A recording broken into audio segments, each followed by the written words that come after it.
અમદાવાદના Subhash બ્રિજનો cantilever slab નબળો હોવાનો 5 મહિના અગાઉના સર્વે રિપોર્ટમાં ખુલાસો.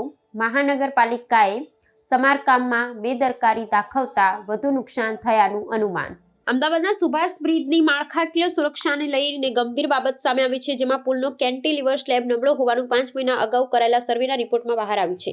પંકજ એમ પટેલ દ્વારા કરવામાં આવેલા નિરીક્ષણના અહેવાલમાં સ્પષ્ટપણે ઉલ્લેખ કરવામાં આવ્યો છે કે પુલનો ભાગ ગંભીર રીતે નબળો છે અને તેને તાત્કાલિક સમારકામની જરૂર છે. આ ખુલાસા બાદ વાહન ચાલકોની સલામતી અંગે ચિંતા વધી છે.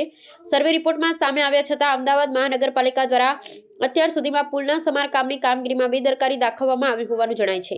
તંત્રની આ લાપરવાહીને કારણે પુલના નબળા ભાગમાં વધુ નુકસાન થયું હોવાનું અનુમાન લગાવવામાં આવી રહ્યું છે. સમયસર સમારકામ ન થવાથી પુલની સુરક્ષા સામે મોટો પ્રશ્નાર્થ ઊભો થયો છે, જેને કારણે નાગરિકોની સલામતી જોખમાઈ શકે છે. સુભાષ બ્રિજ શહેરનો એક અતિ વ્યસ્ત માર્ગ હોવાથી તેના સમારકામમાં બેદરકારી ગંભીર પરિણામો લાવી શકે છે.